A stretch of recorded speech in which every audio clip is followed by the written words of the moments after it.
le pays du Gévaudan, aux confins du Languedoc et de l'Auvergne.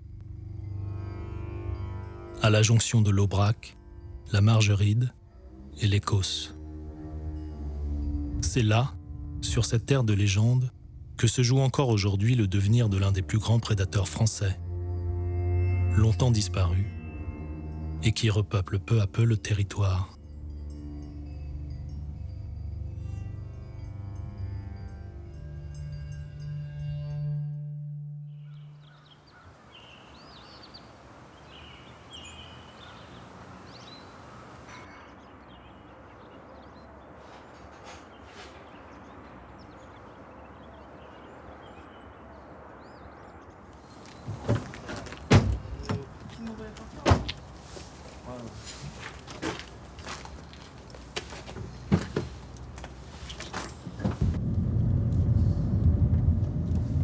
Je m'appelle Sylvain Maquis.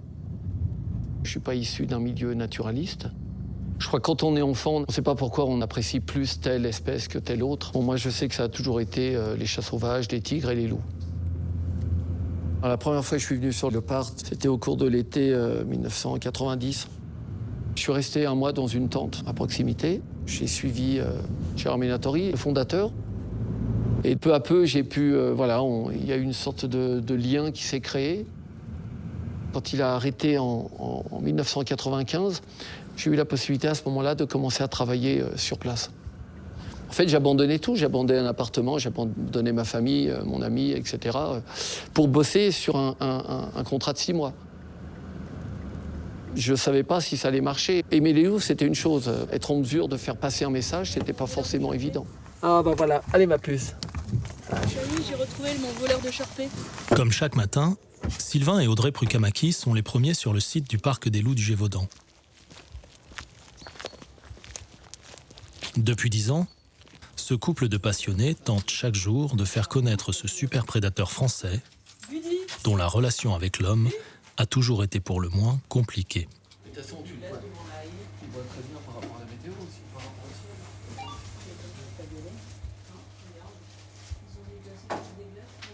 Suivant les civilisations ou les mythologies, le loup était tantôt haï, tantôt adoré. Pour les Romains, les Italiens, vous aviez la légende de Rémus et Romulus, avec la louve nourricière. Si vous prenez l'exemple des populations germaniques scandinaves, des Francs même, là vous aviez l'histoire de Fenrir, ce loup destructeur.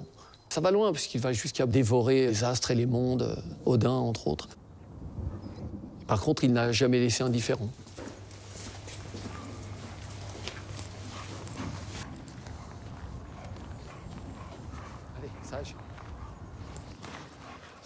Sylvain et Audrey sont les responsables zootechniques du parc. Comme chaque matin, ils inspectent les enclos avant l'ouverture.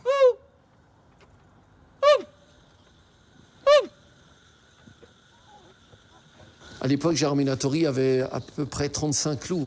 Aujourd'hui, nous avons 89 loups sur une vingtaine d'hectares. Le matin, c'est le premier contact avec le site. Et donc, vous avez la possibilité d'observer tranquillement, sereinement. Et alors, hier, le vautour, tu l'as vu au départ? Là, en face de nous. Au dernier poteau avant la pente. Et les loups, ils... Non, ils s'en fichaient, ils étaient couchés là. Oui, ils réagissaient pas, en fait. Non. Voilà, le but pour moi est de me dire le matin, est-ce que tout le monde est là? Est-ce que tout le monde va bien? Est-ce qu'il n'y a pas de problème? Donc, le vautour, il ne s'est pas envolé. Non. Ouais, ils ont eu de la chance que ce ne soit pas les autres Canadiens. On va descendre En un même temps, peu. ils ne prédatent pas beaucoup d'oiseaux. C'est important de vérifier. On ne sait jamais s'il y a eu des dégradations, s'il y a eu une tempête au cours de la nuit. Alors les gros loups, est-ce qu'un arbre a pu se coucher sur une clôture? Est-ce qu'un enclos a été abîmé? Est-ce que les premiers visiteurs ne vont pas se retrouver avec des loups au milieu des allées? Comme il est beau ce jeune loup. Mais si ce rituel matinal est un moyen de garantir la sécurité des visiteurs, Voilà, les gros loups nous suivent. c'est aussi pour Audrey et Sylvain le moyen d'entretenir ce lien unique qu'ils ont su tisser au fil des années avec les loups du parc.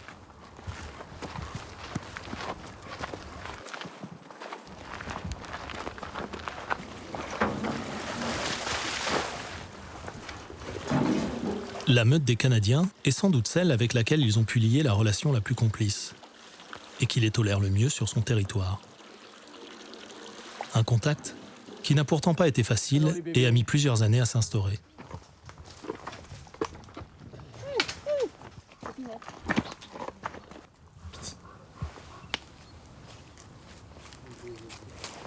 Chez les loups, si vous rentrez chez eux, ou vous êtes considéré comme invité ou comme étranger. Et si vous êtes considéré comme étranger, en fait, ils vont vous signaler que vous n'avez rien à faire sur leur territoire. Regarde. Les Canadiens, en 1995, ils étaient 14 loups. Il m'a fallu 5 ans pour être considéré comme invité. Waouh, super. Mais qu'est-ce qu'elles sont mignonnes. Et ça, c'est quoi? Dès que vous touchez quelque chose, voilà, vous avez mis vos odeurs, ils viennent vérifier ce que c'est, surveiller. Il a fallu que j'aille sur leur territoire, vers eux. Là, à ce moment-là, ils ont pu à plusieurs reprises me tester, me charger, me provoquer, chercher à mordre. Pas chercher à tuer parce que je ne serais pas là pour en parler. Je te surveille derrière, toi, là-bas. Tout est lié ensuite à votre comportement. Oui, parce que si vous mettez à 4 pattes, quand même, ils peuvent commencer à jouer, à vous tester. Vous devez réagir, mais il ne faut pas que votre réaction soit démesurée. Et après, vous ne pourrez pas réagir de la même manière si vous avez un loup qui va vous charger ou si vous en avez 2 ou 3. Je n'ai pas vécu au-delà.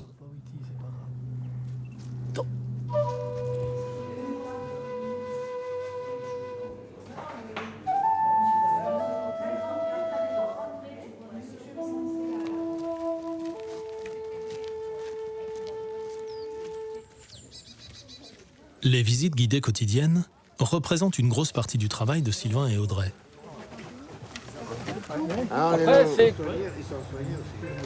Donc là, j'ai un seau en plastique avec à l'intérieur de celui-ci ce que l'on appelle des habituels et friandises. Il y a un travail de réhabilitation auprès du public. Notre but étant de sensibiliser les visiteurs au retour naturel du loup en France, aux différentes polémiques, problématiques qu'il peut y avoir, mais parler de son comportement, de sa biologie, voilà, répondre à toute question concernant le superprédateur.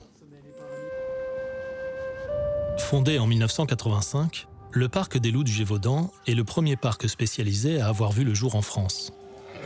Chaque année, c'est quelques 70 000 visiteurs qui viennent effectuer la visite guidée, s'informer sur le loup et observer les 5 sous-espèces de Canis lupus ou loup gris qui y sont réunis.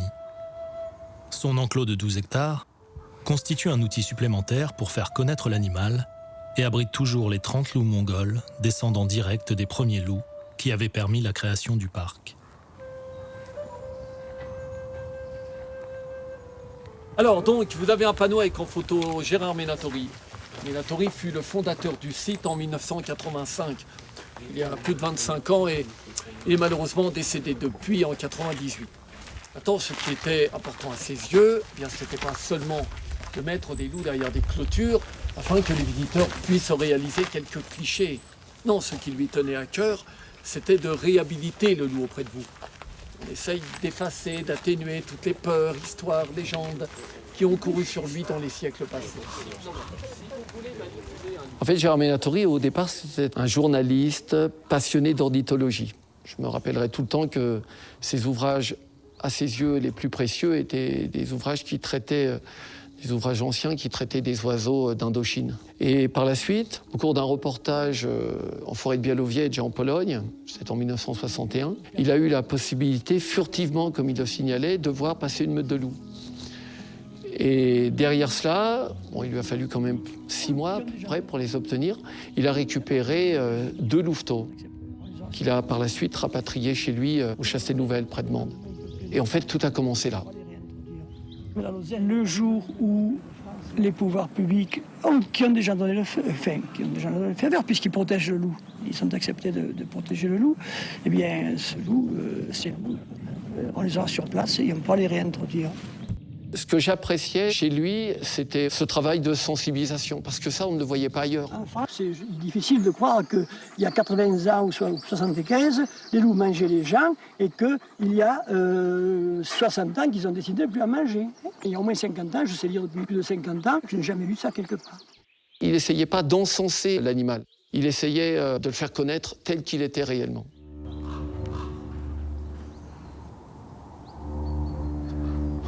À l'époque où Gérard Menatori ouvre son parc, le loup gris a complètement disparu des campagnes françaises.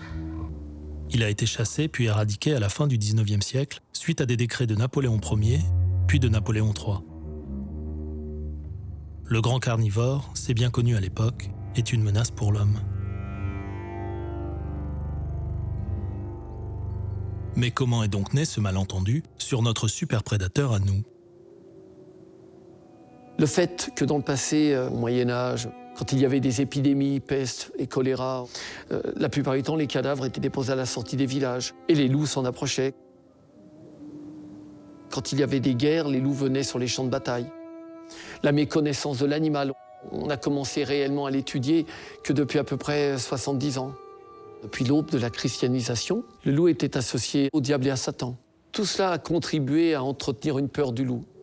Des fois, la femelle, elle apprécie que je lui donne avant. En 1994, un premier loup en liberté est aperçu dans le Mercantour. Ah bah je m'étrangle. Ah bah voilà, je mange trop vite. Il marque le retour naturel de loup en France, venu d'Italie. Sous stura chi sono dei pezzi, Vareta, Pellicce, Bardonecchia. Et s'il y a à nouveau des loups en liberté sur notre sol, c'est parce que l'animal est protégé chez nos voisins italiens depuis 37 ans, depuis le 22 novembre 1976.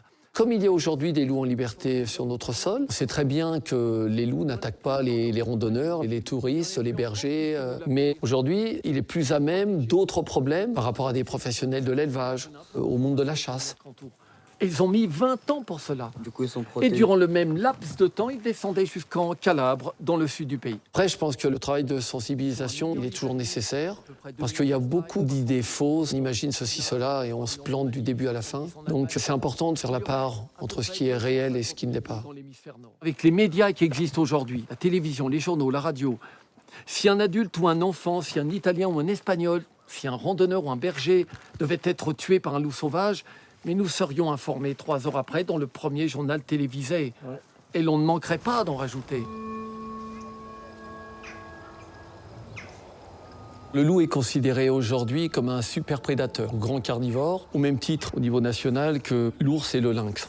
Cela veut dire qu'en fait, il n'est chassé par aucune autre espèce animale. C'est un animal qui a une structure familiale souvent très hiérarchisée. Au sommet, vous avez le couple alpha, même si souvent le mâle est un peu au-dessus. Juste en dessous, on va parler de loup bêta, ce sont les seconds, les lieutenants. Et tout en bas de cette hiérarchie, on va même parler de loup oméga, de souffre-douleur. Le rôle des super prédateurs, des grands carnivores, comme ils cherchent la facilité, il leur sera toujours plus facile de s'attaquer à des animaux faibles, jeunes, âgés, malades. Ça permet de maintenir une population d'ongulés, d'herbivores en parfaite santé. Et en les agressant, ils permettent aussi un brassage de ces populations.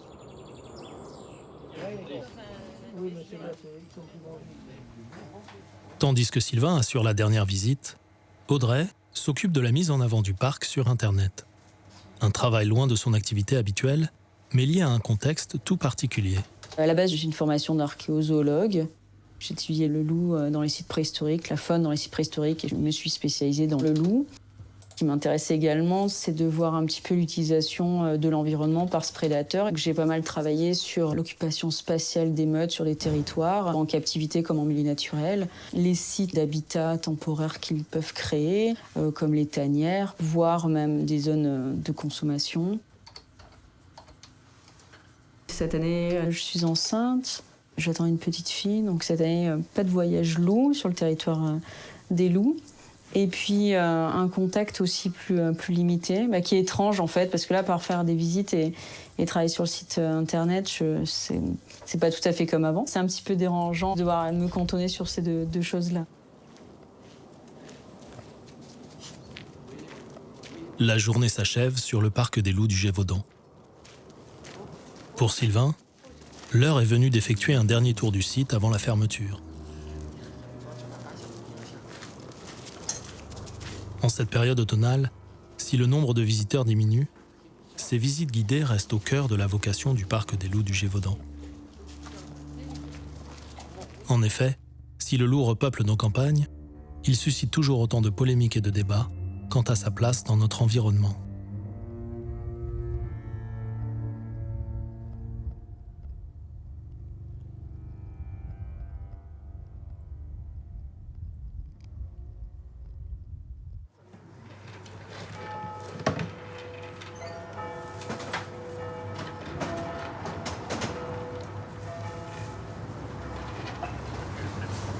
Plus de 20 ans après sa réapparition, qu'en pensent les habitants de Marvejols qui vivent à proximité du parc à longueur d'année?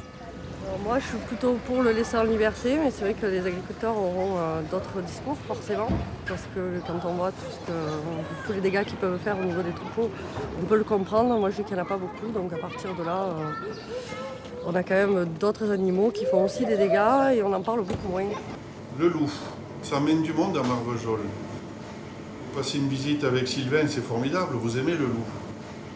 Mais je ne suis pas pour le loup en liberté. Si l'éleveur se fait manger les agneaux par le loup, j'ai plus d'agneaux. Le loup, il a bon dos pour moi. Je vais aux champignons pas tous les jours, mais j'ai jamais vu un loup de ma vie, hein. Jamais.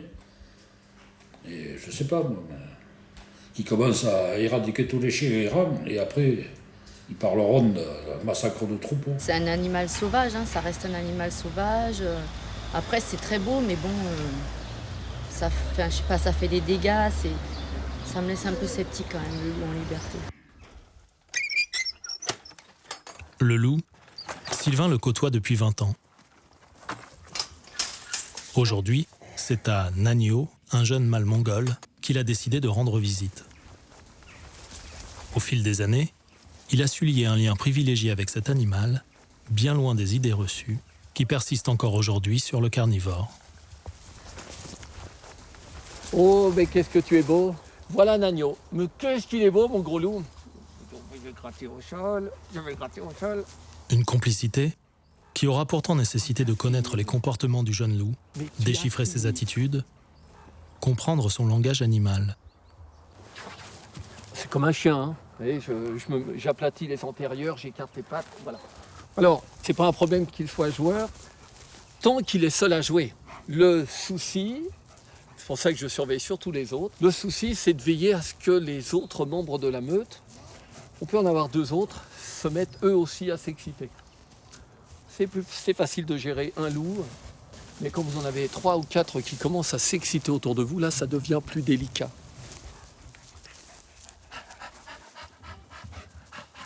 On a forcément des préférences avec certains sujets, parce qu'on va les trouver plus beaux, par rapport à leur pelage, par rapport à leurs yeux, un regard plus profond, plus pénétrant.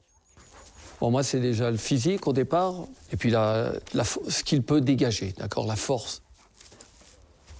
Très puissant ce gros loup. Oh là là là là. Oh, je vais t'attraper.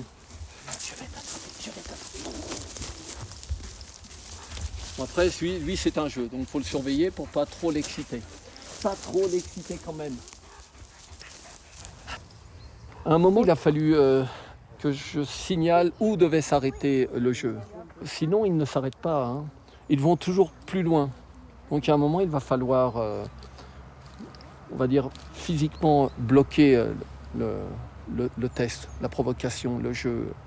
De toute façon, leurs jeux ne sont jamais innocents. Il faut bien se dire qu'ils cherchent quand même à pouvoir prendre le dessus sur vous. C'est ce qu'ils font entre eux. Il n'y a aucune raison qu'ils ne le fassent pas avec vous. Bon, au revoir mon gros loup. Moi, ce que j'entends souvent, c'est quand on va me dire un animal sauvage. Comme si sauvage voulait dire dangereux pour nous. Le problème, c'est vrai qu'on ne peut pas tout savoir de toutes les espèces animales. Moi, j'aimerais pouvoir en savoir autant sur tous les animaux que je peux en savoir sur le loup. Eh bien, quand des fois on se dit l'animal sauvage, comportement imprévisible, c'est simplement parce qu'on ignore tout de son comportement. Depuis l'ouverture en 1991 de l'enclos de semi-liberté des loups mongols, le parc des loups du Gévaudan n'a pas connu d'agrandissement majeur. En partie détenu par la région, aucune subvention n'avait jusqu'ici pu être débloquée. Pourtant, cette année pourrait marquer un vrai tournant dans l'histoire du parc. Un projet d'agrandissement en partie subventionné par la région pourrait permettre d'accueillir de nouvelles meutes. Joseph Matera, directeur du parc, et Sylvain font le tour des terrains qui abriteraient les nouveaux pensionnaires. On redescend là entre les 2 enclos. Voilà, ça nous fait une surface acceptable pour une meute. Là, pour Sylvain, cet agrandissement pourrait être l'occasion de faire connaître une espèce de loup qu'il affectionne particulièrement. La plus familière, en fait, il faut mettre ici. Ouais, on pourra toujours essayer de voir pour mettre une meute de loup noir, ça serait bien. Ouais. Le loup des taïgas, le loup des forêts, l'espace est adéquat. Et après, on pourrait créer une deuxième meute de loups. On a des loups arctiques, mais on avait aussi pensé aux loups ibériques. Ouais. Et puis, vu le nombre d'enclos, on serait amené à créer un nouveau groupe de Mongols. Nous sommes dans les dernières semaines de l'automne. D'ici quelque temps, Audrey quittera le parc pour passer les derniers mois de sa grossesse dans le sud, chez ses parents. Elle profite donc de chaque instant pour voir les loups. Qu'est-ce qu'elle a, votre maman? Elle a fait la bouille? Tiens, Chico. Oui, tiens, Tony. Mais depuis quelque temps, Witty, sa louve favorite, ne se comporte plus comme avant. Elle se comporte un petit peu différemment, dans le sens où de temps en temps, elle joue un peu la provoque avec moi, quelque chose qu'elle faisait jamais auparavant. Elle va se montrer un peu pressante, gratter le sol, me regarder bizarrement. Et même sinon, elle est un petit peu plus distante. Elle a eu des petits elle-même cette année, elle a un petit peu changé par rapport à ça. Et puis après, il y a aussi mon état qui peut rentrer en compte. Ma bouboune.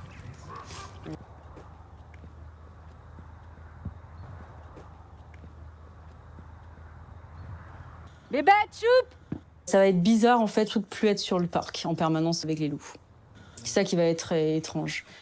Parce qu'en fait en janvier, on est content de partir en voyage et tout, d'aller respirer un peu ailleurs, mais c'est vrai qu'on a quand même ce manque, on se demande si ça va bien se passer dans tel ou tel groupe. Et ça va être étrange de ne pas les voir pendant 3 mois. Allez les poupouilles, qu'est-ce qui vous arrive? Qu'est-ce qui se passe?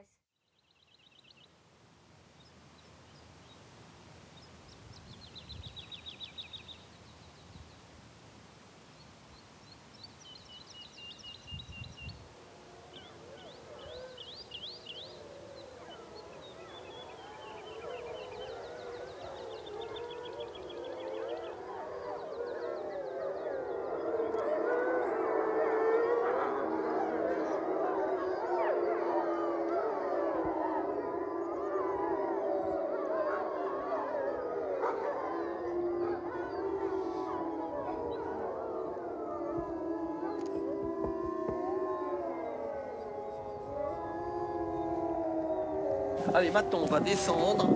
On va s'approcher des loups blancs, des loups arctiques, qu'on a entendus aussi. Donc on descend et on s'arrête sur le prochain promontoire à gauche.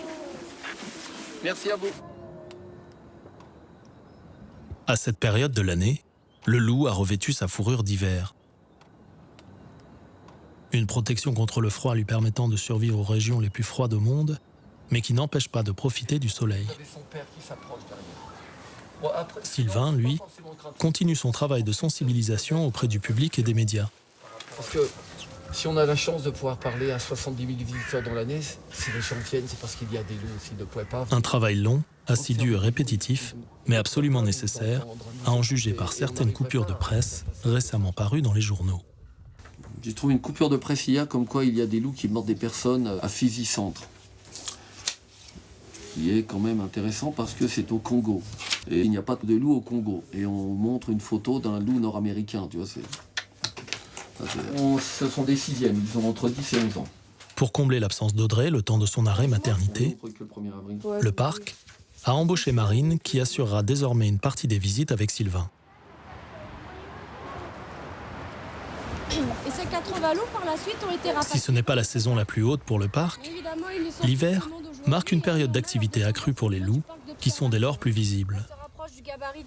Une période dont profitent habituellement Sylvain et Audrey pour tenter de se rapprocher encore plus de leur animal fétiche. Parce qu'à la création de la meute, nous avions les 3.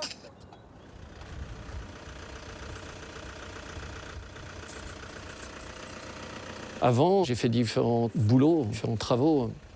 J'ai pu travailler pour le Palais Royal du Maroc, j'ai pu travailler dans une entreprise d'exportation de produits pharmaceutiques. Et il est vrai que systématiquement, j'utilisais une partie de cet argent pour 2 fois par an partir sur les traces de l'animal. Et depuis maintenant un peu plus de 10 ans avec Audrey, c'est vrai que chaque année, nous partons sur leurs traces.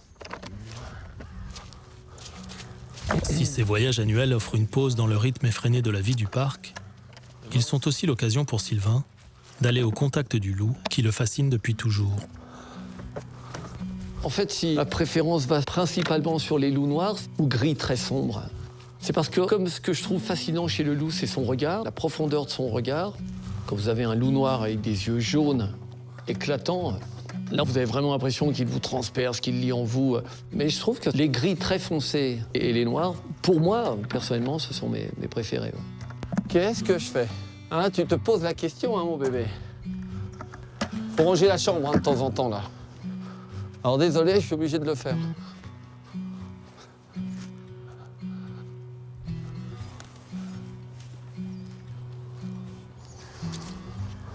Ce matin, Sylvain a décidé de profiter de son tour d'entretien pour inspecter l'enclos des Mongols. Il y a quelques jours, il a en effet repéré une louve qui avait été blessée lors d'un combat. Son flanc, ouvert, laissait apparaître une partie de son intestin. En attendant que les températures permettent une intervention vétérinaire, il décide de patrouiller le parc pour s'assurer qu'elle est encore en vie. En période de reproduction, il y a plus de combats, plus de tensions, plus de risques que des loups soient blessés, voire tués. Mais de l'autre côté, c'est aussi un moment où il faut éviter au maximum de les déranger.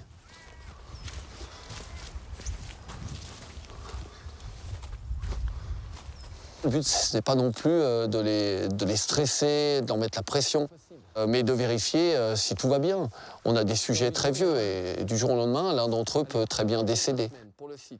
Donc voilà, le but est de contrôler l'espace et de vérifier s'il n'y a pas un loup grièvement blessé, s'il n'y a pas un loup mort depuis quelques heures.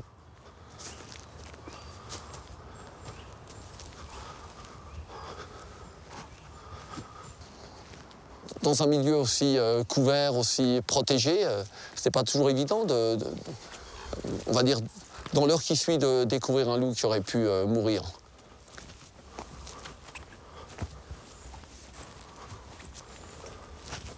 Finalement, Sylvain n'aura trouvé aucune trace de la louve blessée, un signe qu'elle est peut-être toujours en vie, mais qui induit une intervention prochaine.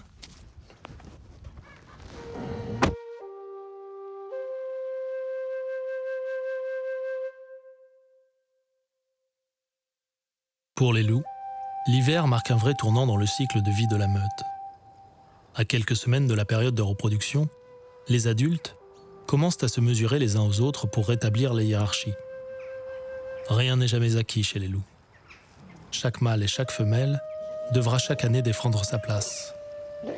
Si certaines confrontations ressemblent plus à du jeu, notamment chez les jeunes, pour le mâle dominant, les enjeux sont beaucoup plus importants. En effet, il en va de sa place et même de sa survie.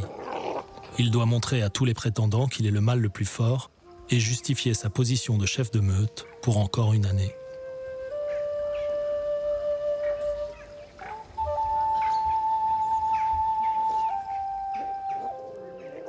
Il est assez rare que des loups soient tués. Sincèrement, pour avoir observé de nombreux combats, à 1 contre 1, je n'ai jamais vu un loup être tué.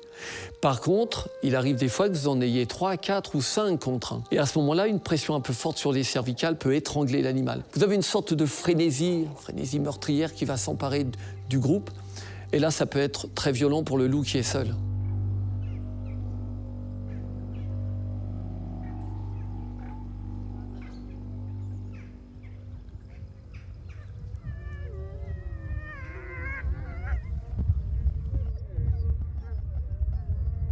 Tout au long de l'hiver, ces combats donnent lieu à une augmentation d'un autre phénomène caractéristique du loup.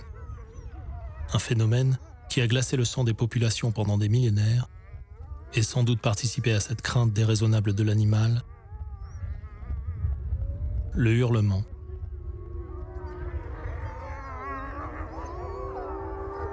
Bien que celui-ci reste encore en partie un mystère, il servirait aux loups à signifier l'emplacement de leur territoire aux autres meutes et à ramener une cohésion au sein du groupe, notamment en période de conflit.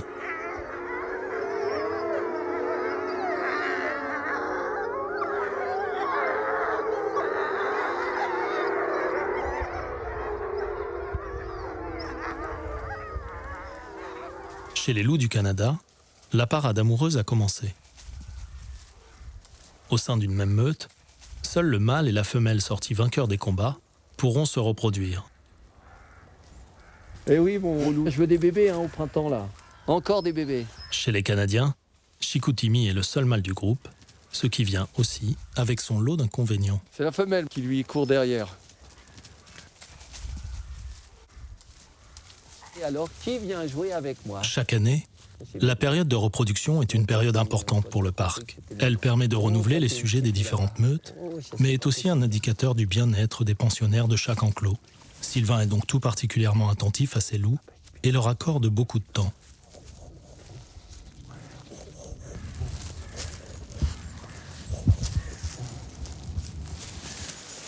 Oui. Tu es la plus adorable, toi. Bon, après, il faut faire attention parce qu'ils vont vite à s'exciter un peu quand même. Hein. Moi, vous êtes adorables, mes puces. Ouais, ils aiment bien. Tout de suite, ils sentent toutes vos odeurs. Vous êtes adorables. Ce sont des moments importants de pouvoir se dire qu'il y a des moments où on est seul avec eux. Bien sûr que c'est toujours important de faire passer un message, de communiquer, de le faire connaître tel qu'il est réellement. Mais après, si c'était uniquement un contact avec le public tout au long de la journée, ce serait aussi... voilà, je finirais par éprouver un manque. Et pour me ressourcer, j'ai besoin d'être seul avec eux.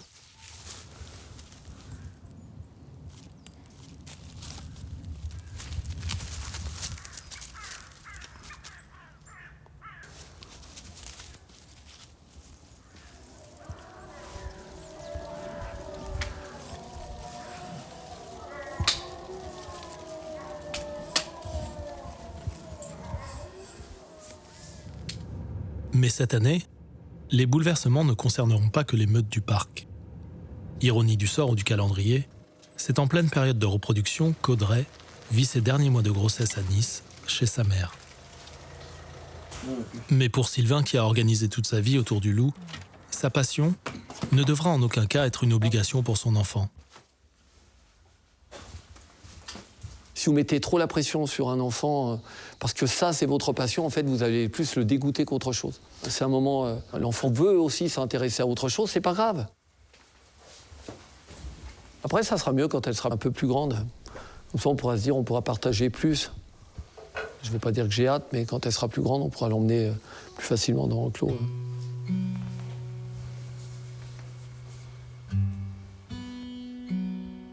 De leurs nombreux voyages aux quatre coins du monde, Audrey et Sylvain ont ramené des souvenirs.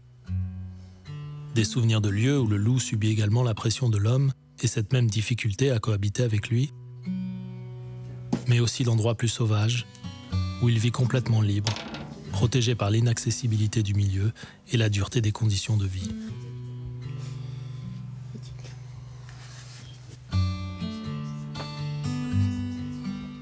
Dans le Denali, même les biologistes ne travaillent pas en plein hiver. Ils font de temps en temps un tour avec les chiens de traîneau ou en avion, mais ça s'arrête là. Dès que vous avez du vent, au niveau ressenti, là, on est facilement à moins 50. Ça a été rare, les moins 50, mais moins 30, moins 40, c'était au quotidien. Un de mes souvenirs les plus forts, c'était dans le Minnesota, je crois que c'était en 2003, où c'était la première fois que je voyais un loup noir courir dans ma direction. Et je me suis arrêté, je l'ai observé. Il est tombé sur ma piste dans la neige, il est parti. Je ne l'ai jamais revu.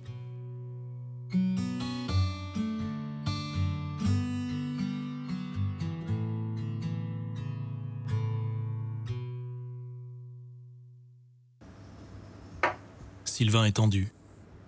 Ce matin, il doit intervenir sur la louve blessée de l'enclos des Mongols, si celle-ci doit avoir une chance de s'en sortir. Il prépare chaque fléchette anesthésiante avec minutie, conscient que le moindre surdosage pourrait coûter la vie à l'animal. Vous en préparez combien du coup?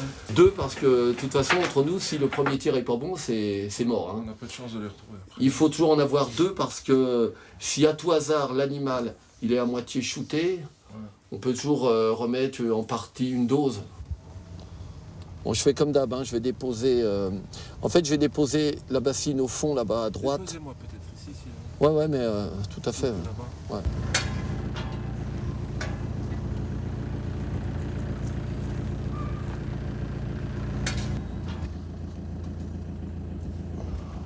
Ce qui est incroyable, je le vois la plupart du temps quand on intervient, on a l'impression que les animaux, ils lisent en nous et qu'ils se rendent compte qu'il va se passer quelque chose de différent, d'inhabituel. Je sais pas si on le dégage aussi fort, mais c'est impressionnant.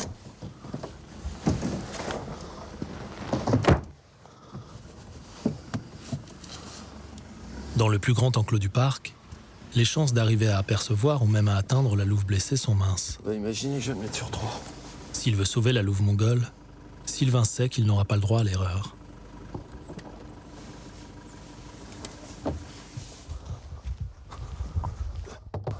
Ah bah ça tombe bien, la voilà.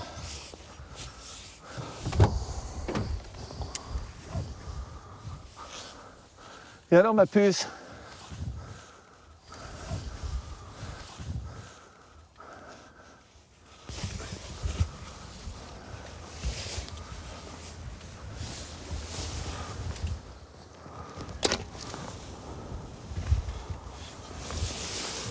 Ça a marché, mais... Ah non.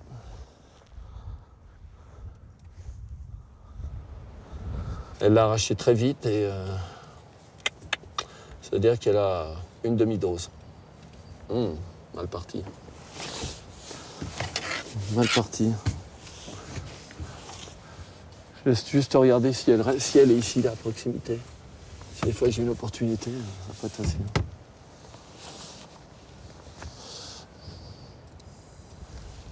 Pas de bruit, hein.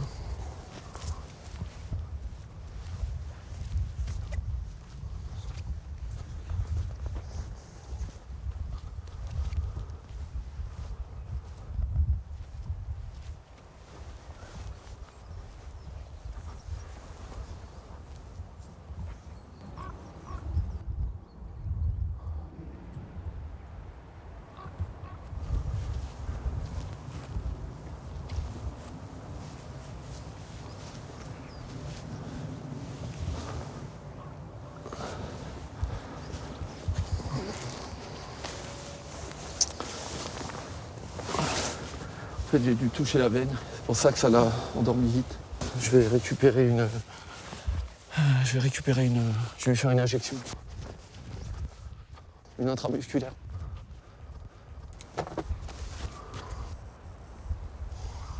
Allez, on y va.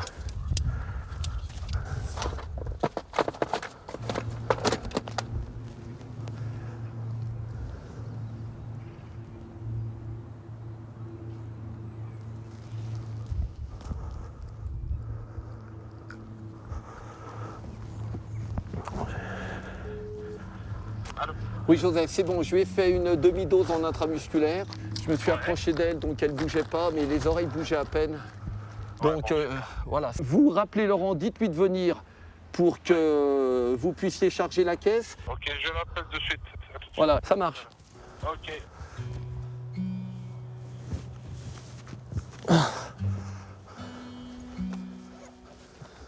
C'est vrai qu'avec un animal, vous n'êtes jamais déçu, alors que vous pouvez l'être par rapport à l'être humain. Mais oui, parce qu'en fait, ils sont entiers. Voilà, il n'y a pas de... C'est pas comme l'être humain qui sera en mesure de... Vous savez, devant et pour vous torpiller par derrière. L'animal, si ça ne va pas, il vous fonce dessus. Hein, c'est clair. C'est ce côté... Le côté pureté, le côté sincérité, le côté franchise. C'est bon, là.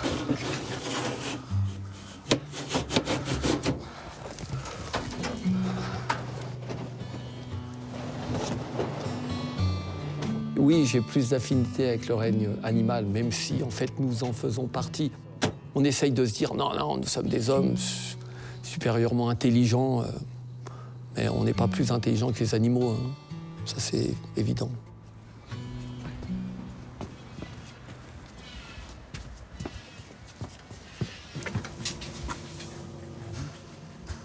Tu l'avais comment sur le côté? Comme ça c'est bien. T'as une petite tumeur dans le fond de la bouche, regarde. Ah oui. Ouais, c'est de la... il faut désinsérer le morceau le morceau de gras qui est pris dedans. Mais il faut quand même faire un lavage. Oui, non. Convenable. À un moment donné, vous ferez carton, hein. Mais oui. Elle a été puissante dans la meute, mais maintenant, elle est plus âgée déjà. Je te tiens là.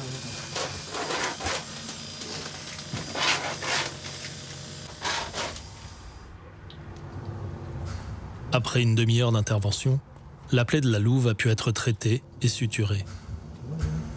Tout se présente sous les meilleurs auspices pour l'ancienne louve bêta, quand soudain, son cœur cède. C'est bon, on peut la remettre sur le côté. Épuisé par sa blessure de plusieurs jours, l'anesthésie et le froid hivernal, l'organisme de la louve n'a pas supporté les dernières minutes de l'opération. Pour Sylvain, c'est la douche froide. C'est léger quand même. La puce.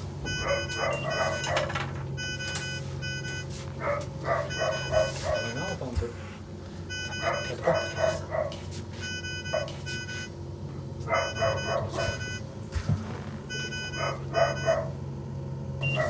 ça y est. Ça y est, elle reprend, non? Ouais. Ah voilà.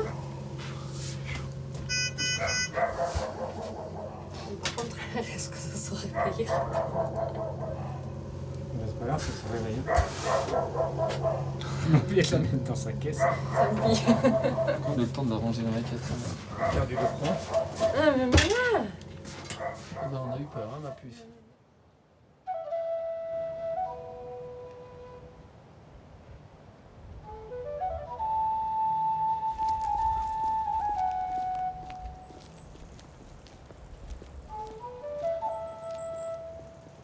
L'hiver a passé.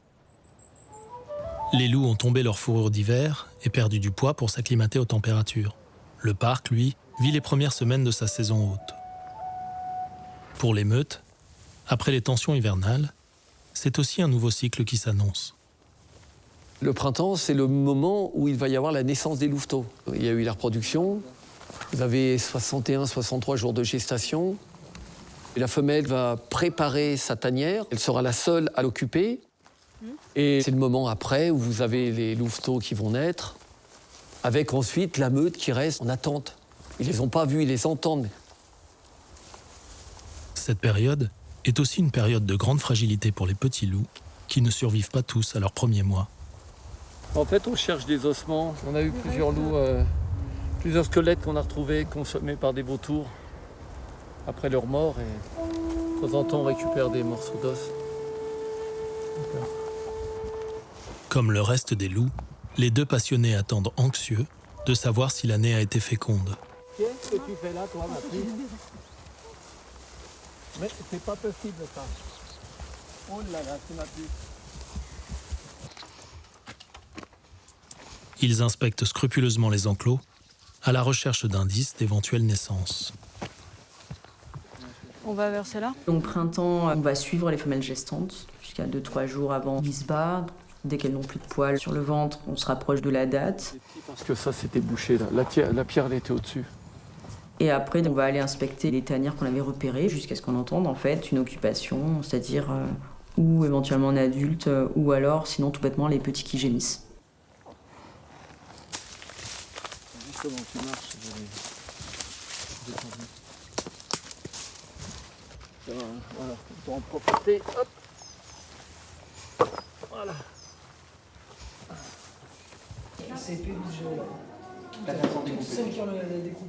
Depuis son retour au parc, Audrey a pu reprendre les visites en alternance avec Sylvain. Mais malgré l'importante affluence, l'été n'est pas la meilleure période pour voir des loups en pleine activité. En effet, les mois estivaux marquent un important ralentissement du rythme des loups. La saison des combats est loin, et la hiérarchie parfaitement établie entre les adultes.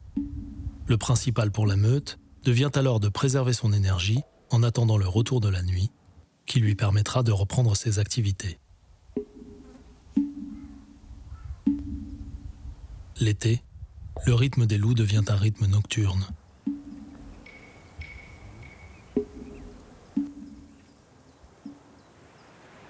Quelques semaines ont passé, et dans l'enclos des Mongols, le moment est venu pour les louveteaux de l'année de pointer leur museau en dehors de la tanière. Pour la meute, débute alors une parenthèse unique dans l'année. Là, c'est la découverte. du monde extérieur pour les louveteaux, des sujets de la meute, parce qu'ils n'ont pas eu le loisir de pouvoir aller dans la tanière. On découvre les louveteaux, les louveteaux découvrent d'autres loups. Et là, c'est merveilleux parce que même souvent, quand il y a eu des tensions au cours de l'année, puisque je parlais de sujets oméga, de souffre-douleur, c'est même un moment où ils ont la possibilité d'être à nouveau acceptés et même de pouvoir s'occuper et jouer avec les louveteaux.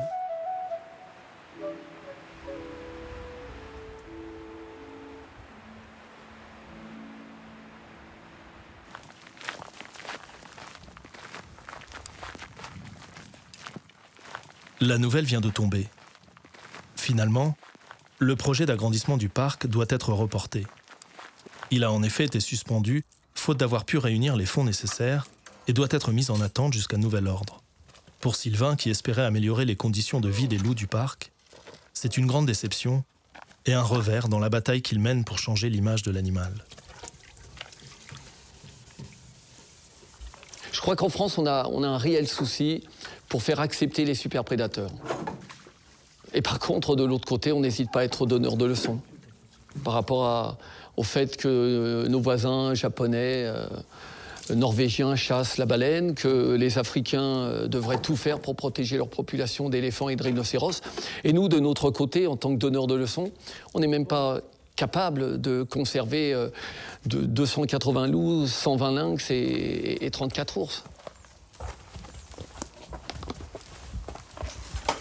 Et on le voit aujourd'hui avec l'ours, avec le lynx. Maintenant, c'est le vautour, le flamant rose qui commence à gêner. Et ça, c'est très difficilement supportable. Pour nous qui pouvons aimer les superprédateurs et même qui cherchons à accepter justement cette cohabitation.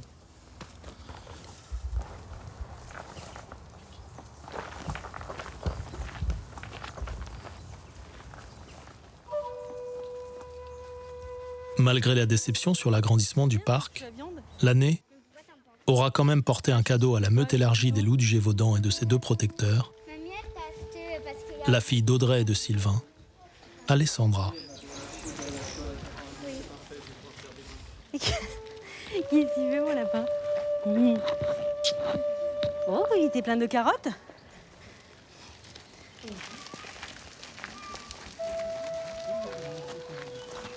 Non, enlève le second bras, ça l'évitera d'en perdre un. Ça pourrait toujours servir, putain.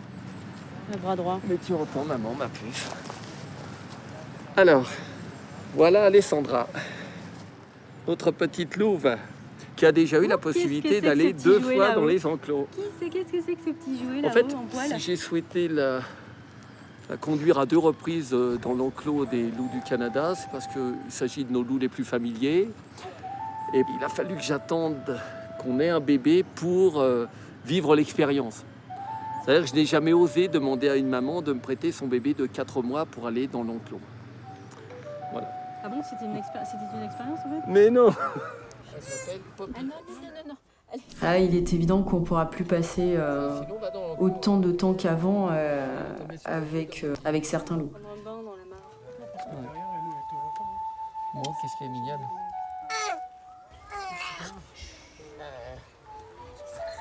Dans certaines choses, elle va forcément passer avant, quoi. Mais t'arrêtes un peu de baver. Oh, petit bébé. Ainsi va la vie au parc des loups du Gévaudan, rythmée par ses saisons, ses départs et ses naissances, ses combats livrés, perdus ou remportés, et le destin mêlé d'hommes et d'animaux que les mythes et la culture populaire avaient un temps relégués au rang de bêtes sauvages et de danger pour l'homme.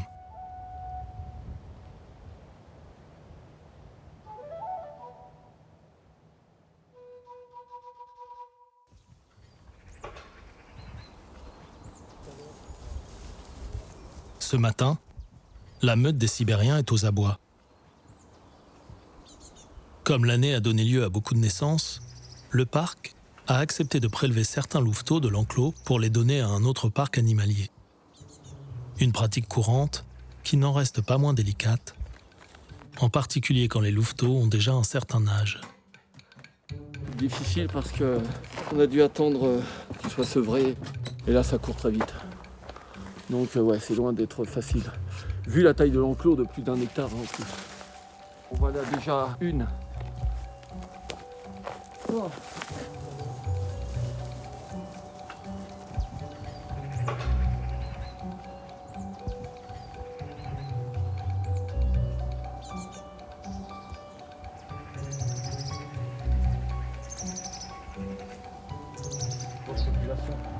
Au pied de l'enclos, le vétérinaire de Marvejols, un agent de la protection animale et le futur propriétaire de la jeune meute de Sibériens, attendent les louveteaux qui composeront bientôt une nouvelle meute dans un parc en Andorre.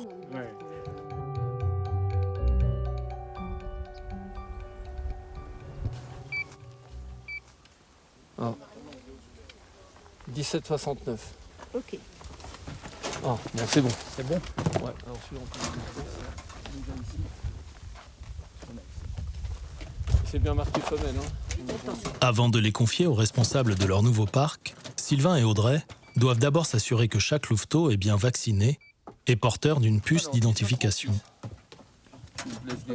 Une vérification qui se fait sous le contrôle d'un agent de la protection animale.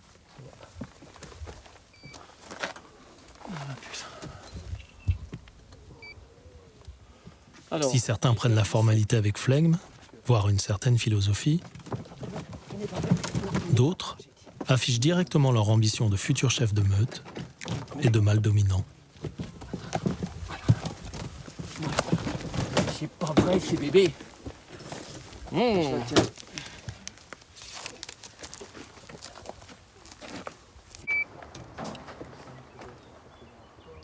gros plan. Coucou, je suis petit louveteau. De Sibérie, je pars en Andorre. C'est super, un super coin. Il y a plein de montagnes, il fait froid. Et celui qui va s'occuper de toi bientôt, il est caché là-bas, je sais pas où il est là. C'est lui là. Donc dès que tu vas grandir, voilà. Je te présente ton nouveau maître, Nouveau propriétaire. Coucou. Bon allez, go. Il m'a déchiré le gant. Ça va un peu vite. Là, parce que franchement, on a le temps juste de... Lui, très chaud lui. C'est teigneux. Teigneux. Ah, vraiment déchiré le gant. Ah ouais?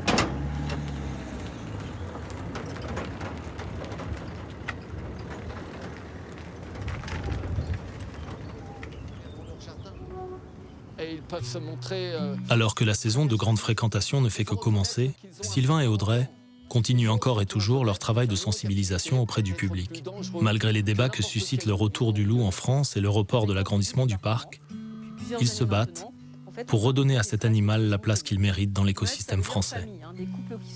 Un travail porté par une passion pour le loup qui a ordonné toute leur vie, mais qui est peut-être aussi la seule chose qu'ils ne sauraient pas partager. Tous ne survivent pas. Tout louveteau fait... Je crois qu'il faut que les gens fassent une démarche, tel ou tel animal, et vous verrez si ça vous fait quelque chose ou pas. Si vous êtes indifférent ou si vous avez le poil qui se redresse sur la peau. Mais il faut le vivre. Donc vivez-le une fois.